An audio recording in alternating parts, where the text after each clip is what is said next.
During the 20th century, over 123 million people died to wars. In World War II alone, there were 70 to 85 million people. It was estimated 3% of all the world's population had died. Many of the losses occurred to civilians. However, the most important losses were to those in the military. They were the gentlemen that fought for our lives. They fought for the freedom of what we now know as the modern world. In today's episode, we will look at one of the most important battles that occurred in all of World War II, the Battle for Frankfurt. Unknown to many, it was fought by many soldiers on the Western Front. In it fought the German soldiers, the Americans, the British, the Canadians, and even some Australian forces, all of which gave their lives on the line for us to survive in this modern day, and for them to conquer the fascist East and ensure that the West remained as a free, democratic location.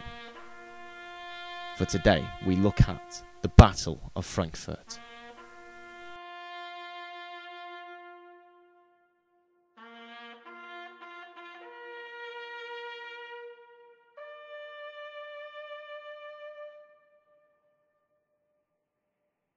On the 1st of the 1st, 1945, the Battle of Frankfurt began. In this era, it was unknown to whether or not Frankfurt would fall. Of course, Berlin had dropped before, but Frankfurt remained strong. The German forces there put up a fierce resistance against the US and UK forces that were invading the area.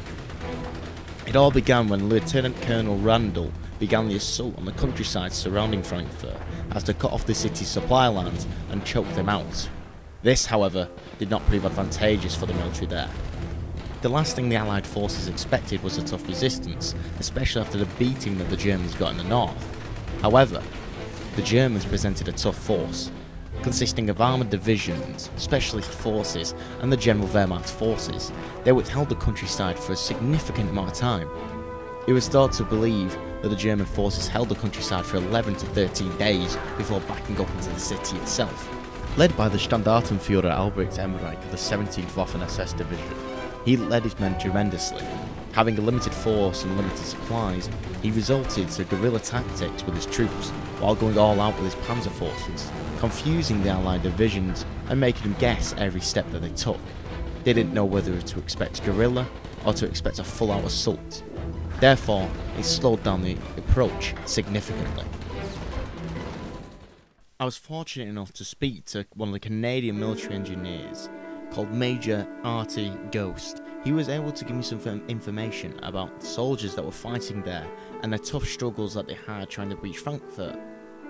Although they were struggling, it did seem that morale was high in the entire base, and it did seem like they didn't worry that they weren't going to get into Frankfurt itself. We have had a very painful progress through the German Reich per se. We have taken a decent bit of casualties, but we have taken a lot with us as well. We're currently up to the city of Frankfurt, which will be one hell of a fight to take over since it is the 5th largest city in Germany. In my personal opinion, once we get up to Frankfurt, and if we manage to push through, the war might be over. The optimism from the Major was commendable. However, reality strikes hard. Within the first day of the assault, over 3,000 Allied soldiers had been killed. It was a difficult attempt, fighting uphill for most of the battle and having to fight through terrain that they had not thought they were going to fight through before. The attack on Frankfurt began with a difficult beginning. After the first assault of the nearby villages and towns, however, it became a lot easier until they reached one of the major settlements on the outskirts of Frankfurt itself. So, they began to take a different approach. They began an assault at night and began to push the forces back through the streets. It was a very simple task as the Germans did not expect them to attack at night. However, casualties still remained high for both sides, but morale was being boosted for the US soldiers. They knew that they were nearing the end of their task, and they knew that they didn't have long before they were fighting in the streets of Frankfurt itself. While pushing through, they realised that Axis soldiers were beginning to surrender. More and more POWs were being captured, and more people were coming back alive as numbers started to thin for the German soldiers. it looked like, at long last, the German soldiers were beginning to waver. At long last, after days of constant fighting and many casualties, the Allied forces had reached Frankfurt itself. The 101st, 29th and 3rd Divisions began their assaults early morning on the 13th of January 1945. The battle itself was very one-sided, with Allied forces rushing the city itself, their armoured division outnumbering the Axis divisions, even though the Axis had better equipment and faster rates of fire. Even though that the Allies had an advantage, they still took many casualties as stealth, but the casualties began to become less and less as the battle raged on. It began with the armoured divisions rushing the town first, clearing out a path for infantry divisions to follow in the rear, with medical divisions providing support constantly along the routes that they took. Lieutenant Colonel Randall again ordered his men to attack repeatedly at different points around the city, including the Frankfurt Gate and the main industrial sites to the south of Frankfurt. The Axis forces put up a fantastic fight. At a ratio of 4-1, they held the town of Frankfurt for at least 7 days. However, after constant bombardment and destruction of all their armoured divisions, the infantry finally had to retreat into their own military base. The last stand was being held there. As quickly as possible, they executed as many POWs and tried to destroy any intelligence as to not allow the Allied forces to gain any information from their loss there in Frankfurt. After almost a month of combat, the Axis forces surrendered.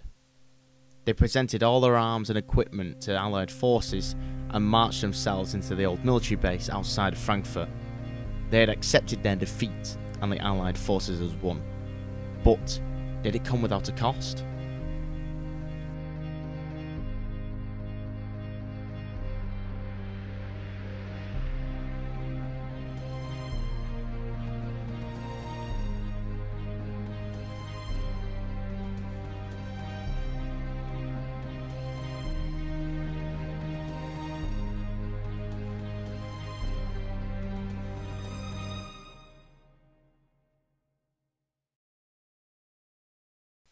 Good evening, ladies and gentlemen. Thank you very much for watching this video. I am Darren Robinson, owner of our entertainment or our news, also known as Rajpating in the Anzac forces, and generally problem causer on many different servers. I'd like to say thank you very much for watching this video. It's been a very long break since I, started doing this. The channel is almost 7 months old now. And it's been 3 months since I did any footage. That's mainly down to my own fault, suffering from, burnout and not wanting to do anything productive. I've now decided I'm going to go back into making footage since joining Imperium Gaming. I've seen a paper called The Old Brotherhood, which I'm going to link the latest Old Brotherhood article below because they are good reads. Seeing them do their actions has sort of made me realise what I'm missing out on. And I wrote a paper with one of my friends, First Lieutenant Andrew Douglas in server, also known as Douglas, or I call him Dougie, and it made me realise that I'm missing out on having this fun of what I used to do all the time. I wanted to go out and make a new story or make a war film, so I'm glad just to be back at it. A couple of things I'd like to say: there will be more videos coming out now soon, so anybody from Phoenix RP, the Arma 3 server that I do the roleplay on, if you do decide to see that I've got a video uploaded and you're interested in watching it, I will be going back to there. I've got a video out, so APC Part 2, if you're an old-timer, will be coming back out with updated information based on the new drugs that they have running, and focusing on the NSA, as the big meme is. Again, thank you very much to the server Imperium Gaming. Their link to the server will be in the description below, for allowing me to come onto the server and record. A lot of the staff have been very welcoming, especially when I first presented this idea to one of the staff members. I think it was Soup who I said it to, and he said it's a brilliant idea. If you need any help, they'll be more than willing to allow me to come in and get God mode, get no clip, get a camera and fly around, get clips that I needed. So it's fantastic there, and the playbase there was just fantastic. I mean, apart from the general memery, which generally occurs in the server, everybody was really nice and welcoming. If I requested for them to get a specific shot, they were like, yeah, sure, come on, we'll get you together. Especially some of the officers, like Lieutenant Colonel Randall, who I did mention. he was able to get together a lot of the US troops into big parades and big debriefs, so I could get the clips, as well as provide me as one of the first soldiers, so I could use them in combat footage, which a couple of the clips I used. Also, generally, big thank you to anybody who got involved directly with producing some stuff for our entertainment, especially those that are helping to write the newspaper we have. We basically started a newspaper called Gentleman's Guide to Frontline Combat. The chief editor of that is Douglas, who's a good friend of mine, and he's helping to write that and put it up. So fingers crossed, we'll be making an issue once a week, which we will be posting in our Discord link below. So on screen now, you'll see there is a Discord link pop up that will take you directly to our entertainment's Discord server, where we're going to post any issues of the Gentleman's Guide to Frontline Combat, any war movies we're going to upload, any documentaries, news stories, whatever. Everything everything is going to be uploaded there for people to see how active we are. So if there are any questions you want to ask us, please feel free to drop into there, send us an app message. I will most likely be online. I'll either be under the name Raj Bating or Darren Robinson, and generally there's not much more to say. So thank you very much to everybody once more for getting involved and helping me create this new video, and thank you very much to especially the old Brotherhood for giving me that drive to make my own news stories again. So thank you very much. Good evening.